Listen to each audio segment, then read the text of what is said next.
E nós começamos, de repente, a nos perder e nos enredar em algumas trilhas que levam a lugar nenhum. E não sobra para nós tempo para aquilo que é importante. Nós passamos uma boa parte do tempo cuidando do urgente e deixamos o importante de lado. Claro que o urgente tem o seu lugar. Aliás, o urgente também tem que ser lidado, mas ele não pode obscurecer o importante. Por exemplo, o que é urgente? Garantir modo de sobrevivência, mas não é a qualquer custo. O que é urgente? É você lidar com aquilo que é a tua tarefa, que aliás te dá o retorno em relação às tuas condições, mas ela não é exclusiva. Uma parte de nós, repito, se dedica e está formando novas gerações com a perspectiva do urgente, deixando de lado o importante. O que é o importante? O importante é aquilo que faz com que a vida tenha propósito. Afinal, um dia partimos.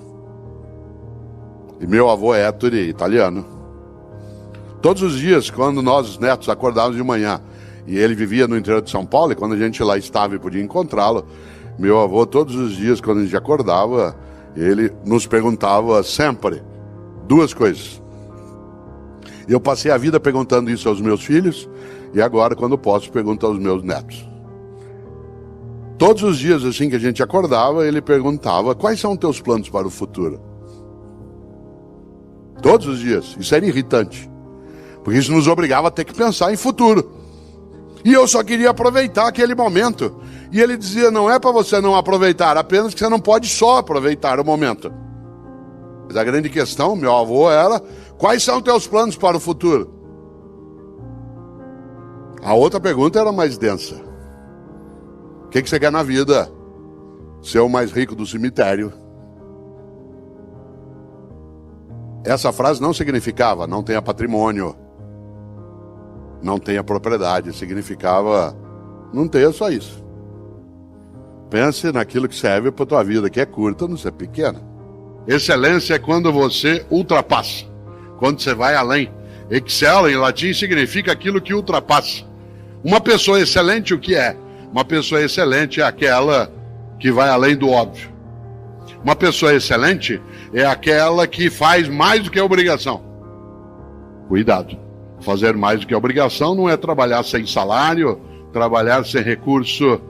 Trabalhar fazendo mais do que a obrigação é ter a obrigação como ponto de partida e não como ponto de chegada. Uma pessoa excelente é aquela que parte da obrigação e não chega na obrigação.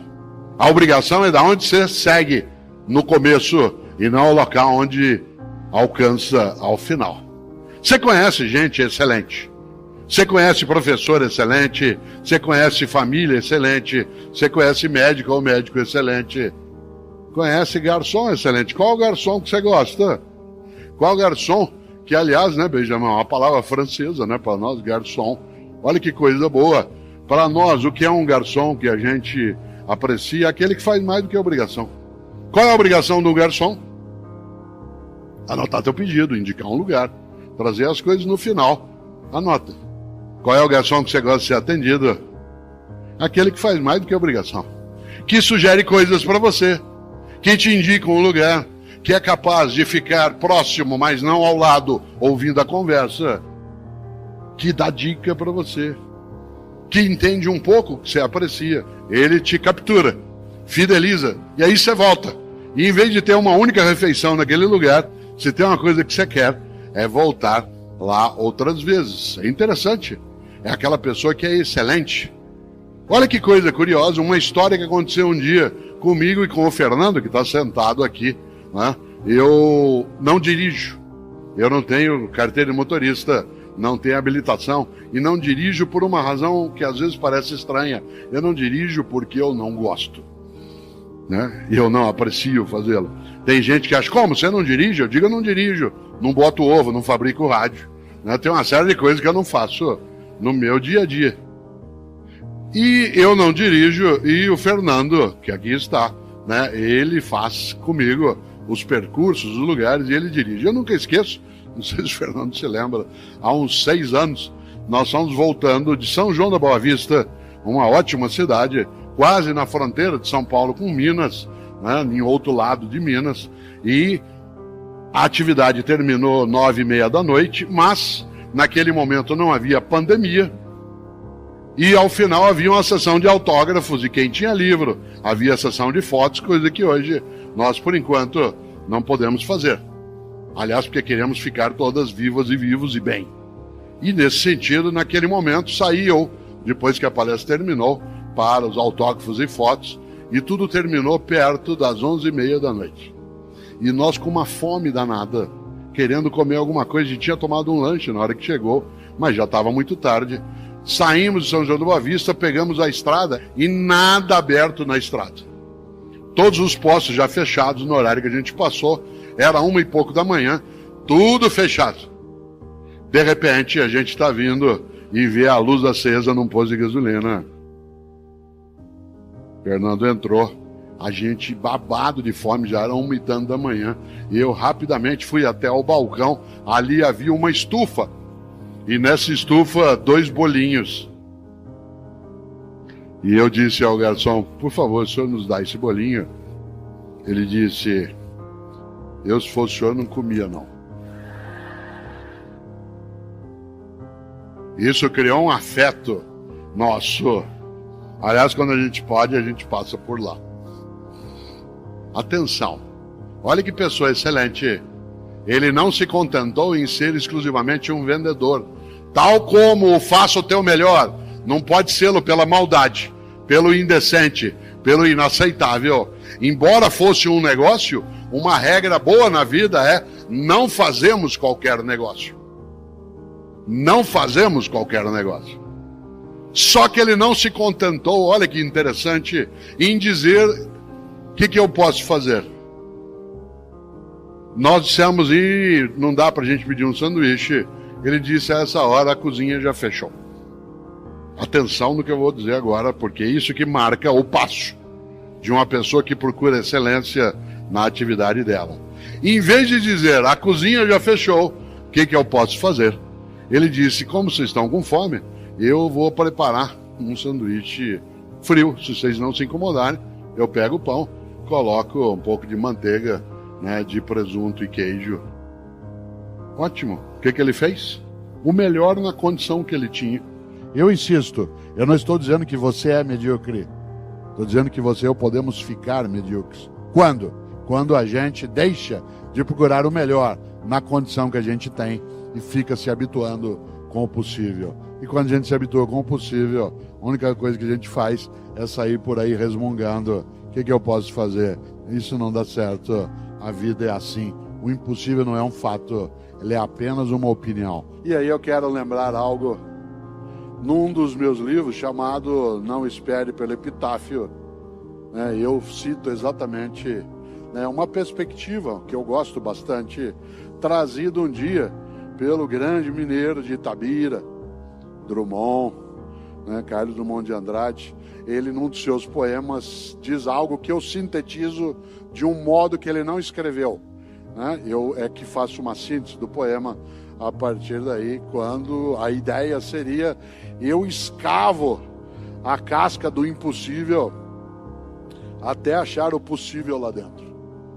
Eu escavo, claro, para quem nasceu numa área de Minas, como é o caso de Itabira, a ideia é clássica, eu escavo a casca do impossível até achar o possível lá dentro, mas esse possível não pode ser o ponto de chegada, ele tem que ser o ponto de partida. E pessoas que querem fazer o seu melhor não têm o possível como seu ponto de chegada, mas como ponto de partida. Dizendo de outro modo, uma pessoa que não queira ser medíocre, ela procura o tempo todo a excelência. E o que é excelência? Excelência é quando você ultrapassa o óbvio, vai além. Excelência é quando você faz mais do que a obrigação. Atenção, fazer mais do que a obrigação não é trabalhar sem direito, sem salário, sem condição. Fazer mais do que a obrigação é ter a obrigação como ponto de partida e não como ponto de chegada. Uma pessoa que faz mais do que a obrigação é aquela que parte do possível para chegar até aquilo que é o seu melhor. Cuidado, No Brasil nós temos um pouco a síndrome do possível. Quer ver um exemplo? Você leva teu carro no mecânico, às vezes amanhã cedo, e diz, olha, meu carro está com um barulho estranho. Ele diz, vou fazer o possível. Você vai ao médico e diz, doutor, estou com uma dor no pâncreas. Ele diz, vou fazer o possível. Você chega para um professor e diz, professor, eu não estou entendendo isso aqui, o senhor pode me explicar? Eu vou fazer o possível. Você assusta nessa hora. Há 4 anos, vai fazer agora, nesta semana, tive que colocar uma prótese no joelho direito. Porque numa atividade semifísica eu tropecei, bati o joelho num banco de areia e, entre aspas, quebrei o subcondral. Não quebra, mas seria o assemelhado a uma fratura. Tentei por um tempo com fisioterapia, etc. Não deu, e aí eu tive que colocar uma prótese completa no joelho direito, que aliás é uma prótese, como vocês notam, funciona. É uma prótese alemã por dentro e por fora sou eu. E uma das coisas boas é que o cirurgião que colocou a prótese, uma pessoa extremamente preparada, em São Paulo, onde vivo, já imaginou se um pouquinho antes de eu entrar em estado de dormência mais profunda, né?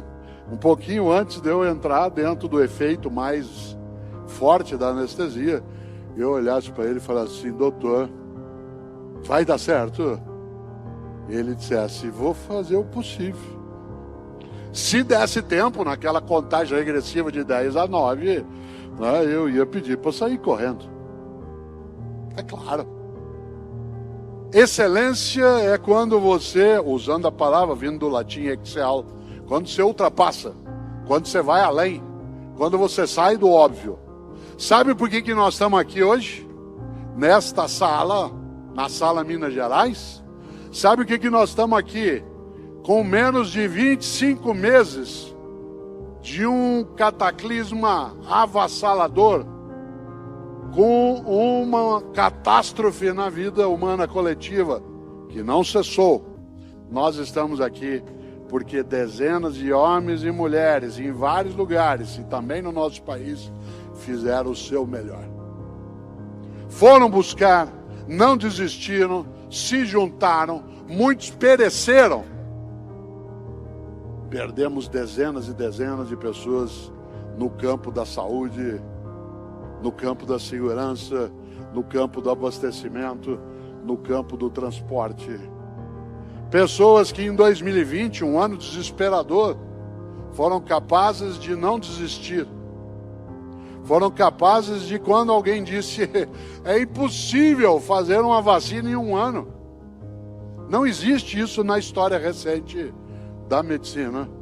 E homens e mulheres como Drummond foram lá escavar a casca do impossível e ficaram nos hospitais, nos centros de saúde, nos lugares de abastecimento, pessoas da área médica, da área de enfermagem, fonoaudiologia, fisioterapia, e pessoas que não tinham oxigênio, que estavam sem equipamento, e foi aí.